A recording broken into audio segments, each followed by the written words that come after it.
It's on. So why is the study of being useful? Well, when we practice meditation, one of the things one way to look at the practice of meditation is we're trying to loosen up the rigidity. We're trying to loosen up the way that we are that is rigid, the way that we are that is limited, the way that we are that is constricted, the way that we are that is determined by thinking. And so in meditation, we're practicing meditation to relax the body, and with that physical relaxation, it becomes a little more possible to relax the mind and slow down. And when we relax the body and we relax the mind and slow down, it becomes a little more possible to see things that we weren't seeing. It's kind of like in the daily course of events, being in the middle of thinking all the time, in the middle of feeling all the time, in the middle of all the activities and circumstances that our lives are. There's just so much going on that it's hard to see anything clearly. You're always in a state of mind. You're always in a state of reaction. You're always in a state of feeling and thinking being what's dominating how things are for you. You know, and we know if you start to pay attention, we know that doesn't produce the quality of life that we would like to have. In other words, that doesn't end people up being happy. That doesn't end people up enjoying life with any degree of consistency. That doesn't end people up being very effective in living their life. You know, one of the things that you can consider if you look is in your relationships to the people you love, and in your relationships to the people you work with, in which you're out to produce some kind of a result. You know, no matter what your job is, there is a result you're producing in your job. And in the same way, there's a result you're producing in your relationships with the people you love. Right? So if you look at that, if you look at those two places in your life and you ask the question, how effective am I in producing the results in the relationships with the people I love and in the work that I do in the world? How effective am I? Do I produce consistent results? Do I produce outstanding results? You know, in the work that you do, are you somebody who just gets by? Or are you really interested and invested in having your work produce significant results, whatever that work is? And in your relationship with people that you love, are those relationships an expression of your effectiveness? In other words, one of the ways that you can find out who a person is interview the people that they live with. Interview the people that they're close to. Don't ask them. Don't ask them, because you're not going to get accurate information, right? But if you interview the people that they live with, the people that they are close to, and those people are being totally honest with you, you'll get a better idea of who a person is. And so one of the ways that you know if you're being effective in your relationships, if I asked your husband or your kids about you, what would they say? You know, that's a way of getting a sense of how effective you're being in the relationship that you have. And is there the result that you intend to produce in your relationships? In other words, for the people that you love, are they experiencing your love? For the people that you care about, are they experiencing that you care about them? Do they feel that their relationship with you is one that is fulfilling and has a good quality to it?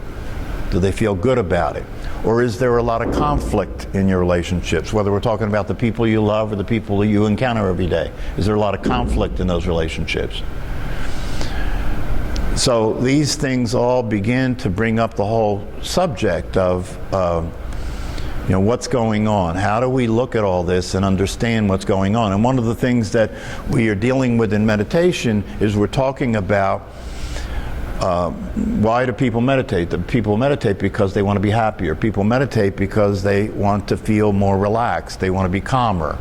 People meditate because they want to be effective in living their life. And if you're stressed out and you're caught up in reactions all the time, and you're living in a life that has a lot of conflict and a lot of uncertainty and a lot of instability and a lot of unreliability, then something must explain this. Something must explain this. And most people explain it circumstantially. In other words, I'm miserable because you're making me miserable, right? I'm miserable because I have miserable circumstances in my life, right? And so that's the easy answer, right? To just point the finger. But if you're really serious about having things be different, then you don't leave it at that. And one of the reasons you don't leave it at that is, first of all, because you don't have control over that. And so basically you're playing the victim role. If you don't have any control over that, then you're saying, I'm a victim of circumstances. I'm a victim of the people who are victimizing me, making me miserable. And you don't have any control over that, so you're just playing the victim role. And people who know something about this say that that's false cause. That's false cause. In other words, it's not true that you're a victim. That's just a position you're taking to avoid responsibility. So then what is going on? Well, people who look at this, who study this, they have developed a technology for performance. And what they mean by performance is the actions you're taking in order to produce the results that you're producing, right? So what produces the results that you have in your life, right? It's action. Action is what produces results that you have in your life. And by action, I mean the action of speech, right? Speaking is an action, right? Listening is an action. And acting physically, doing something is an action, right? And so if you look at it, you can see that your actions determine your outcomes, right? What you say and what you do and how your receptivity, how you listen, right? Those three things together are who you are. That's how you're expressing yourself. That's how you're being in the world, right? So then what determines your actions, right? So the people who studied this say that what determines your actions is the way things occur for you. I don't have something. Can I borrow your water bottle?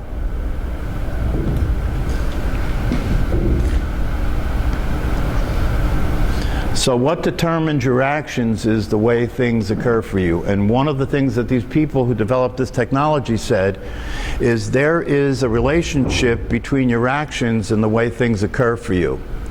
And what they say is that your actions arise in a dance with the way things occur for you. So the way things seem to you, the way they occur for you, is related to the way you behave. Does that make sense? Right? The way things occur to you is the way related to the way you behave. So I just demonstrated it.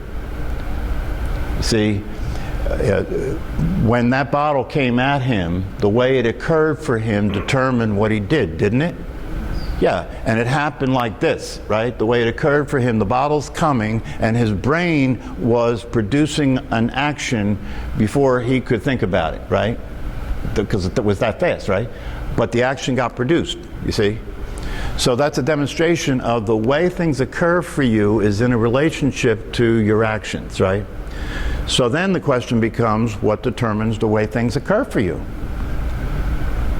Any guesses? Any ideas? What determines the way things occur for you? Your experience. What's that? Your previous experience. Your previous experience, okay. And your previous experience is collected in your memory. And your brain uses your memory, right, to interpret what's happening right now, right? So that means that the way things occur for you is a function of the brain producing behaviors based on your past experience, right? Now watch. If that's true, right? If that's true, then your behavior is a function of the past, and it's limited by what you've experienced in the past, right? So your behavior is a function of the past, meaning that you can't be creative. There's no creativity involved. It's all a mechanical process, right? Stimulus response, right? No creativity. You can't do nothing outside of what you've already done, right? So if that determines your behavior, can you produce, if that determines your behavior, are you free to produce behavior to produce the results that you want? Because even, see, in the past, if the results you produced weren't results that you wanted, right? But nonetheless, and when you did those behaviors in the past, the experience you had of those behaviors, the way most people are, is you justified and explained the behaviors by circumstances or forces outside of yourself, right? So that's all part of what got recorded, right? So if that's all the part of what got recorded, then don't you understand that that's what's going to play forward into the future? So you're going to keep being the same way, aren't you?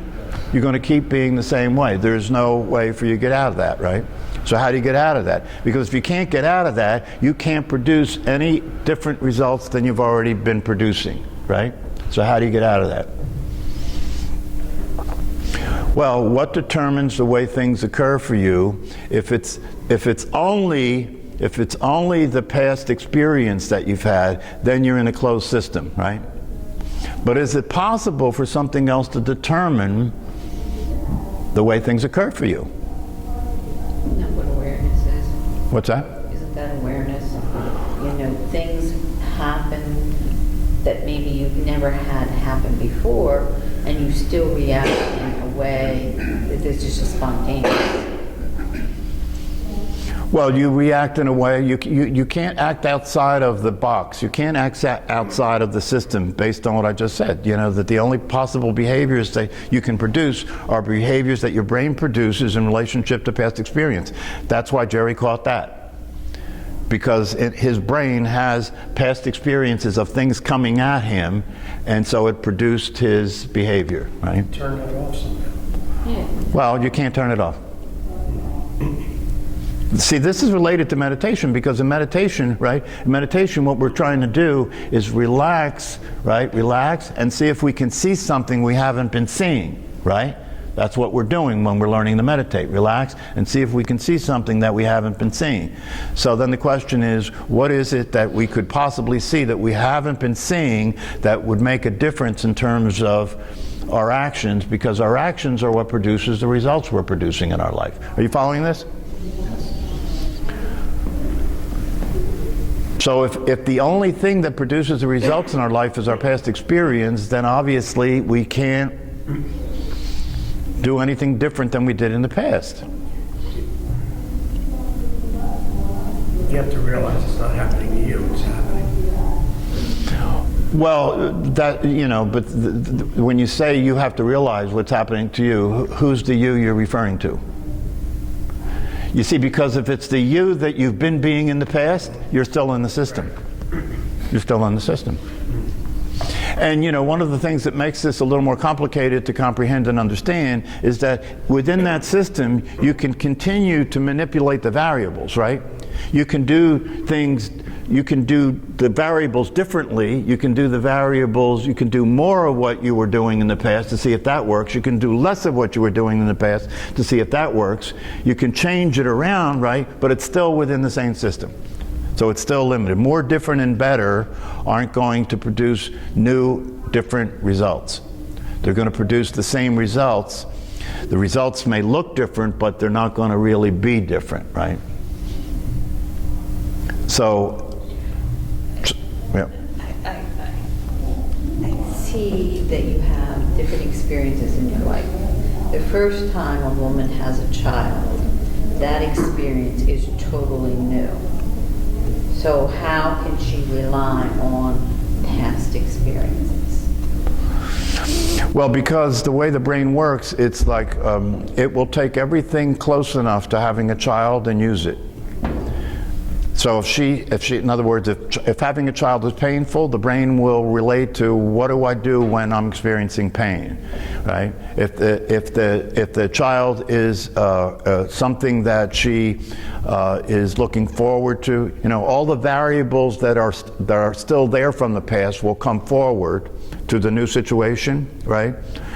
And fill in the blanks. But it'll still be based on past experience. And the brain will fill in the blanks. This neuroscience tells us this is what happens.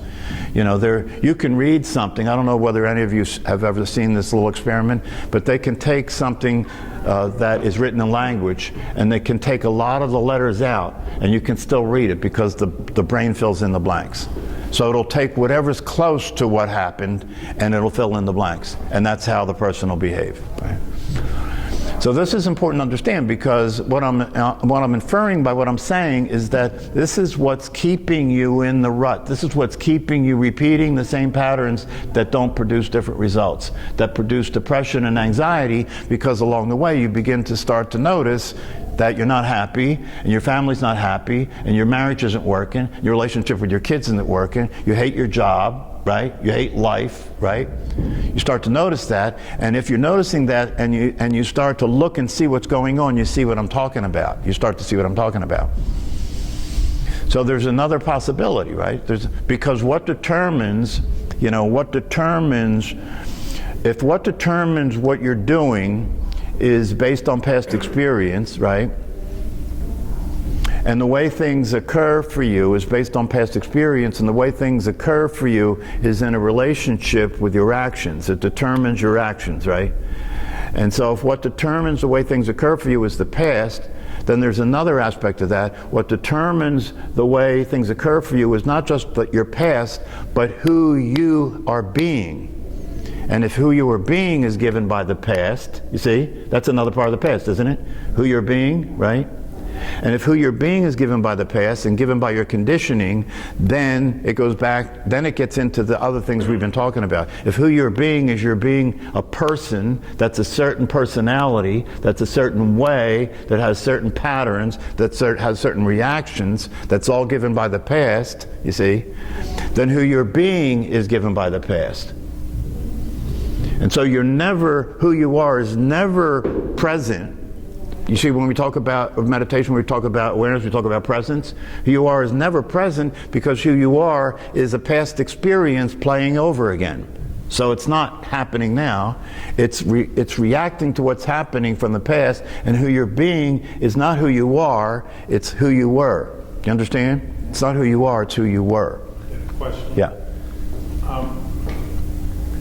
It sounds like then that humans would never come up with anything new if you follow that. Like let's say Newton came up with calculus. Right. He was thinking about how planets move and all that stuff. So somehow he came up with something that nobody else thought of before. Uh-huh. I mean, there's, you can pick out different people in history who come up with entirely different ideas about how things work. Yeah. So that had to come from somewhere. Yeah. Somewhere new. So. Yeah, that's right. So that's a good point, right? And the evidence says there must be another possibility, because people do come up with things that nobody ever came up with, right? That people do come up with new ideas that nobody ever thought before, right? So there must be another possibility, right? Yeah, well, there is another possibility, and that's what we've talked about here, right? So if who you're being is given by the past, right, then who you're being is limited, right? And who you're being is not who you are, it's who you were, right? So is there another possibility for being other than who you were? This is what we spend most of our time talking about, right? I'm approaching it from another angle now. In the present. Okay, so who are you in the present? Same as everyone else, awareness. What's that? Same as everybody else. Well, you see, now here's where it gets tricky, because if you answer my question based on your past experience, which you just did, there's no other way for you to do it. right? Then you really didn't answer my question, right? You see, right? Because that's something we've heard from you in the past. What's that? We've learned that from you in the past. That's right. That's right. And that's why you can't be what you actually are based on learning anything. You can't be what you are based on learning anything. You can't be what you are based on past experience. And it is the case, right, that if it's true who you and I are, right, actually in reality does exist only in the present, right? Right? Then it's not, we can't think who we are because that'll come from the past, right? We can't think who we are, but nonetheless, who we are is who we are, like the reality of who we are, and that only exists in the present, right? But by the time you have the thought that I'm existing in the present, it's already past. That's right. By the time you're aware of the thought. That's right. That's right. So so then the question is who you're being a function of thinking? Right?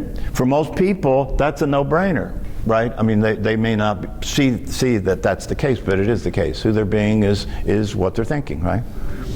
But there's got to be another possibility, according to what Jerry said, and there is another possibility, right?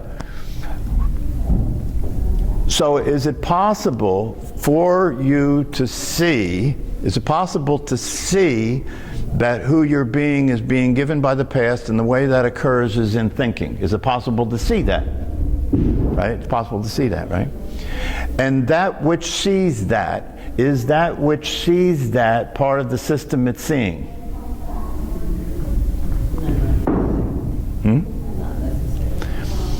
Well, if it's seeing that, it can't be that. It has to be something that's not that to see that. Yes? You kind of come up with like that aha moment. What's that? Isn't that kind of like that aha moment? It depends on whether it is or not. I mean, you know. But it is the case, right, that if your actions are determined, and I'll follow this, if your actions are determined, so your actions are important because it's your actions that produce the outcomes, right? And so if your actions are determined by the way things occur to you, right, and if the way things occur to you is determined by who you're being, right, isn't it? Right? Then is it possible for who you're being to not be limited or constricted or only be given by the past, such that the way things occur to you is no longer limited by the view given to you by the past? Do you follow this? Right. So what's that?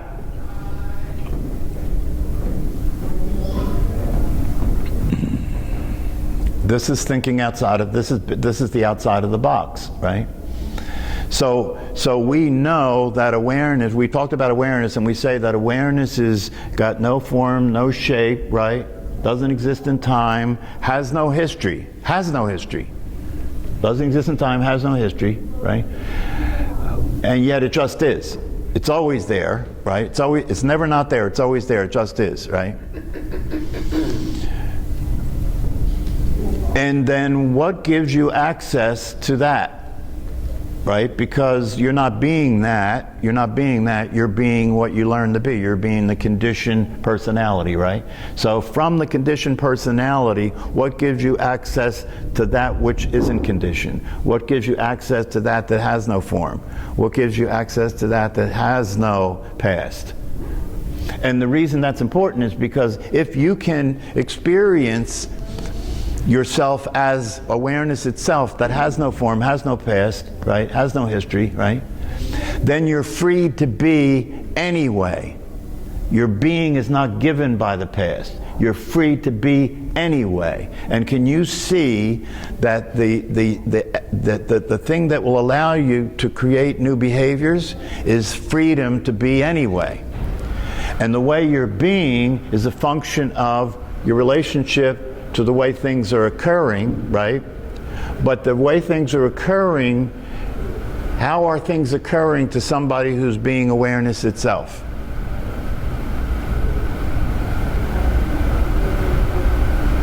Remember, the way things are occurring, if you're being the person that's conditioned, is totally determined by your past experience, right?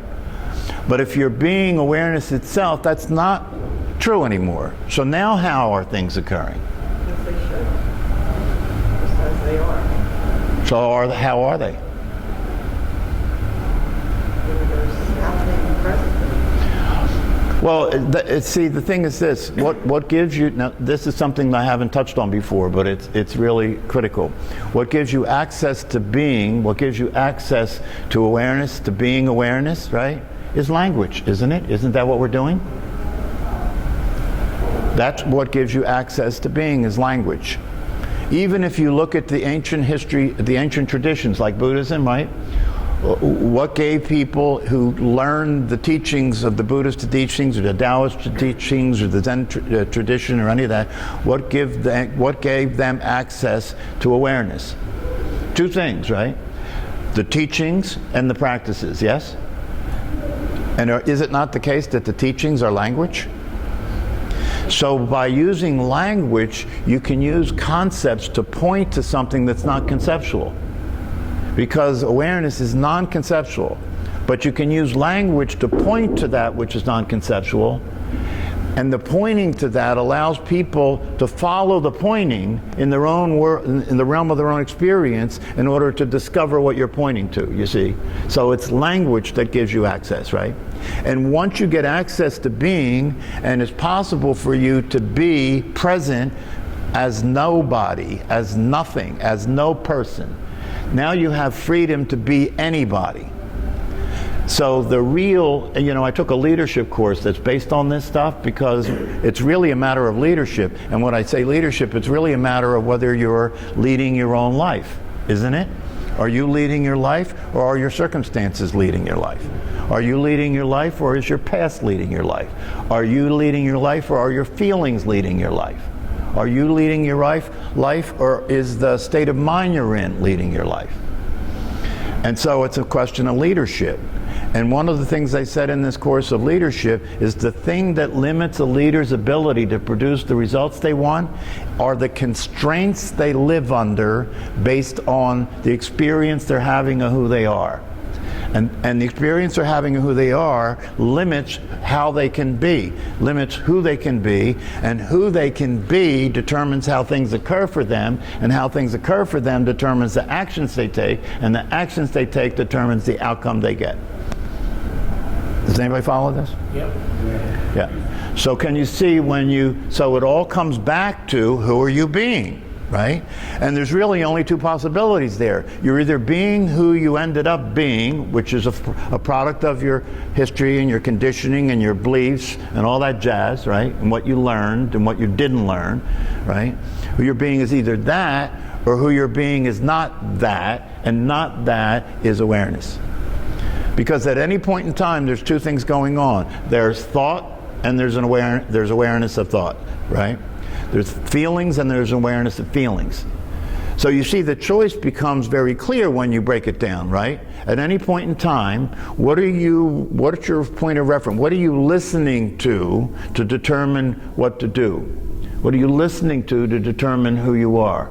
If you're listening to thought, right? Thought is always going to be based on the past. If you're following your feelings are always going to be based on the past, right? But if you are awareness, the awareness is aware of the whole thing. The awareness is aware of the thoughts and the feelings, and aware of the fact that those thoughts and feelings are producing a person that is limited and can only behave in certain ways. And the awareness is aware of the whole thing and free to act outside of that. Right? So Einstein, when he discovered the theory of relativity, you ever notice that Einstein, there are a lot of quotes of Einstein in spiritual books about things that he realized, right? When he discovered the theory of relativity, he was, in order for him to do that, he was not using what was already known. He wasn't using the past, right? And he wasn't using his personal emotional experience. He wasn't using what his thoughts were generating, right? He was receptive to something else that revealed something to him that he was able to distinguish, right? That he was able to language in mathematical language, right? And that was something that didn't exist before. So if you want to be creative, right, if you want to be creative, you got to be able to act outside of your conditioning. You got to be able to act. If you want to be creative, you've got to be able to create you got to be able to create the behaviors that are loving to the people you love. You can't depend on your past experience to do that. It won't work. If you want to be effective, you got to be able to create the behaviors that will synchronize with the way things are occurring for you. So you have to deal with the way things occur for you, and you have to be such that the way things occur for you is no longer constricted by your past. And then the way things occur for you, have you behave in a way that's consistent with the results that you want to produce. So that brings us all the way back to the whole question. See, this whole thing hinges on who you are, doesn't it? It hinges on who you are, right? And if you can experience yourself as being free from the constrictions that are inherent to only depending on thinking and only depending on past experience and only depending on how you feel, if you can be free from that, then it's possible for you to act consistent with what will produce the results that you're interested in. So now let's apply this to meditation, right? If you accept the idea that for you to set aside a certain amount of time every day to be still and be quiet and slow down, right? To give you access and receptivity to something outside of what you typically are aware of, right? If you know that's true, and if you know that'll make a difference in the direction of letting go of your identification with who you think you are, and experiencing more of the truth of yourself, which is free, which is open, which is awareness itself, if you know that's true, right, then what determines whether you do it or not? The action. Your behaviors. Well, what determines your behaviors? That's experience. Or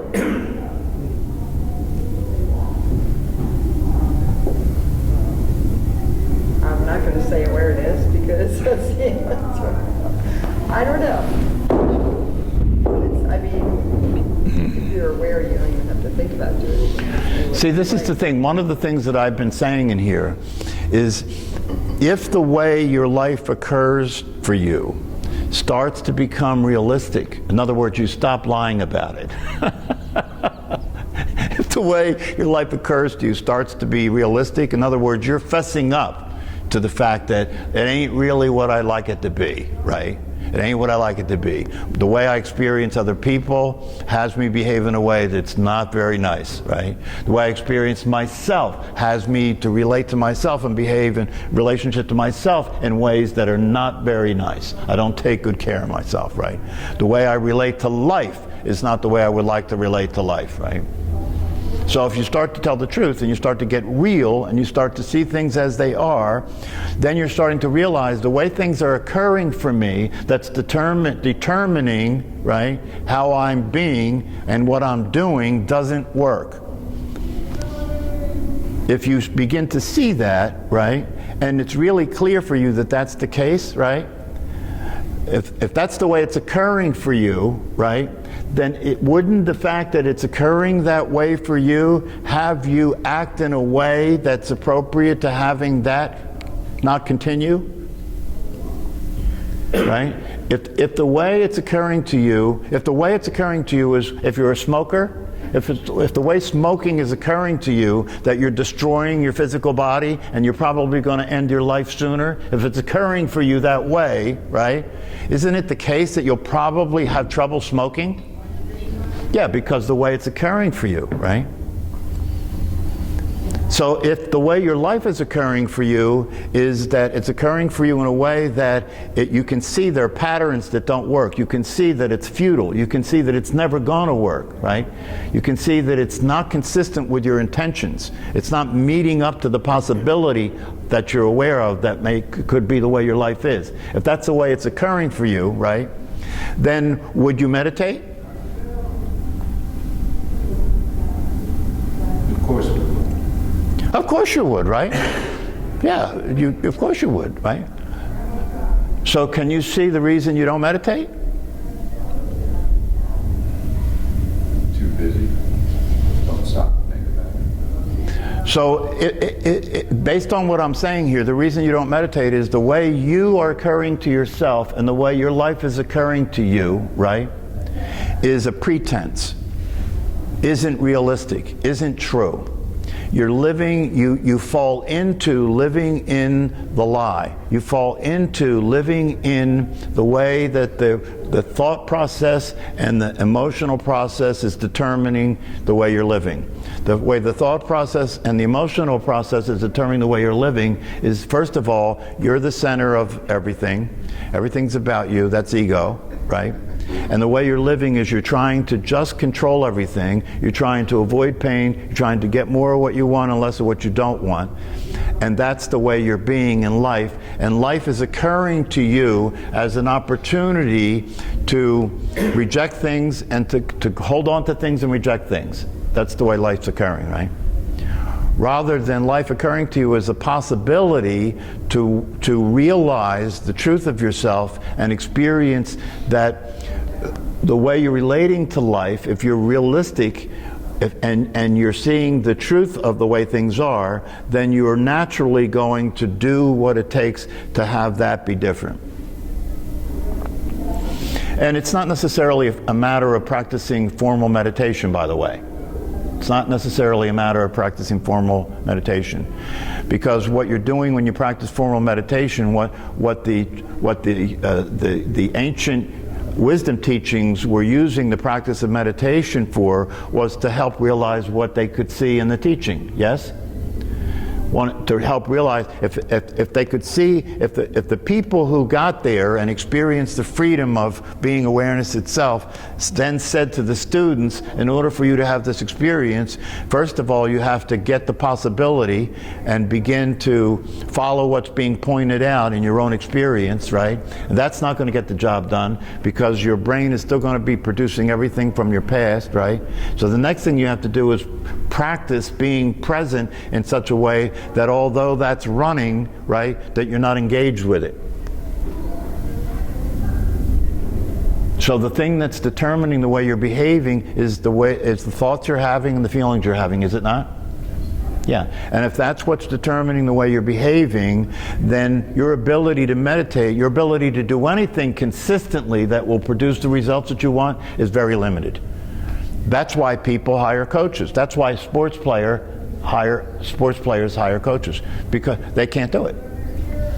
They're facing reality. They're facing the truth. That given who they are, which is the way most people are, even if you have the talent to be the best in the world at what you can do, you can't do it alone. You've got to have somebody that can see what you can't see. You've got to have somebody that's not you, that can see what you can't see, and that can continue to monitor you and keep you on course. That's why people go to monasteries, because if you go to a monastery, right, then you have the head monk, right, that will keep you in line. And in a Zen monastery, when you're practicing Zen meditation, the sensei, the teacher, walks around when you're practicing meditation. You're sitting there. In Zen meditation, they usually have their eyes open. They're looking at a blank wall, right? And the teacher will walk behind you, and he has this big stick, and you can't see it coming. And if he has a sense that you're daydreaming or you're not really present, he takes this stick and he whacks you on the shoulder and, like, jolts you, right? And he's bringing you back. He's getting your attention, right? He's bringing you back to pay attention. So you have to understand something, that what you're up against is your own brain. What you're up against is your own mind, right? And when you practice meditation, you're practicing meditation to get some space, some freedom, in order to see what's actually going on that you're usually lost up in. You're usually lost up in it, and it's just happening. It's just happening. It's running the show. But when you meditate, you're starting to loosen things up a little so you can see what's really going on along the lines of what I just got done saying.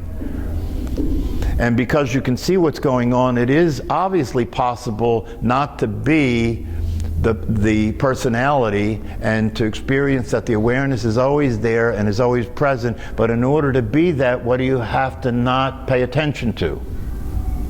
Your thoughts? Yeah, your thoughts. Because isn't that what you are paying attention to? Yeah, and if you're paying attention to your thoughts are coming from the past, aren't they? Yeah. And your thoughts are telling you who you are, aren't they?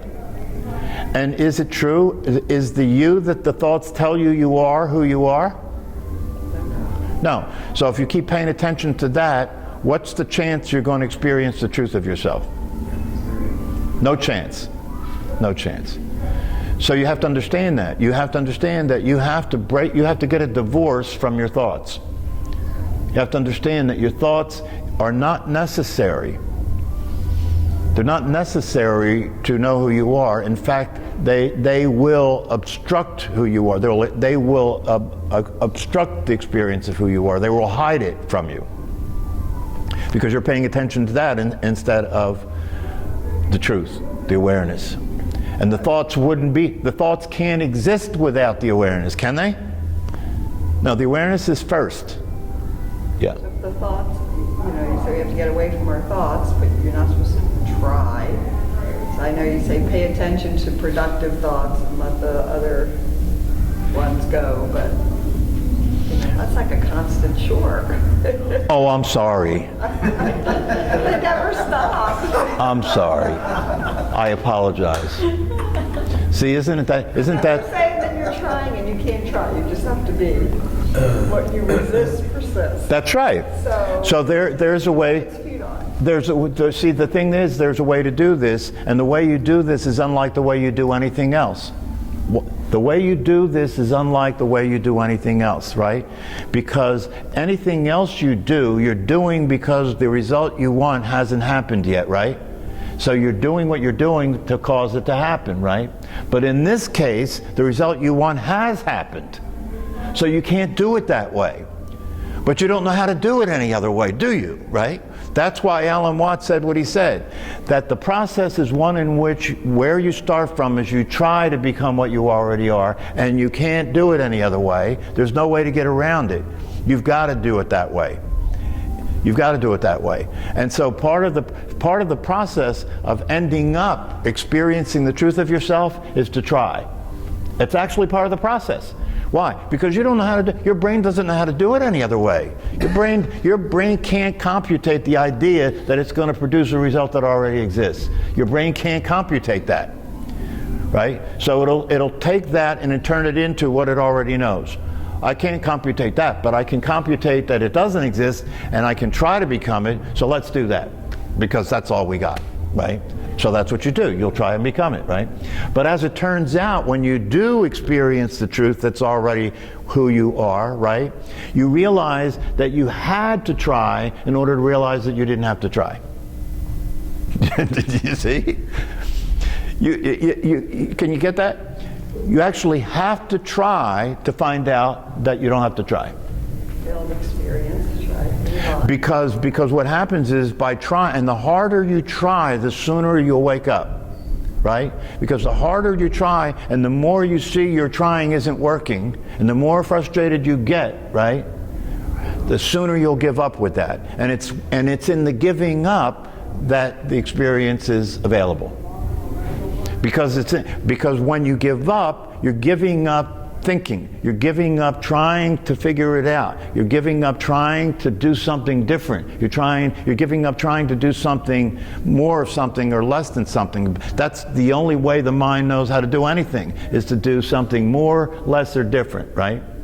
That's why when you watch commercials, and what are they selling you? More, different, and better, aren't they? That's what they're selling you, because that's the only thing the mind knows to do, is to try and, if this isn't working, I'm going to do something different. If this isn't working, I'm going to do more of something that I'm doing. If this isn't working, I'll do less of something that I'm doing. That's the only way the mind knows how to be, the only way the brain knows how to be. So you've got to do that until doing that is so obviously futile and so obviously hopeless that you give up hope, you abandon hope, you let go, and you say, screw it. I'm not trying to do this anymore, and then all of a sudden you're awake. You see how that works? It's just like if I say to you, if I say, Jerry, sit down, right? And he thinks he's not sitting. Do you understand? He thinks he's not sitting, like people think they're not who they already are. So then he's going to try and sit. And he's got to keep trying sitting until he gets so frustrated that he gives up, and then he'll notice that he's sitting. See how that works? All right, we got to go. Thank you. Thank you.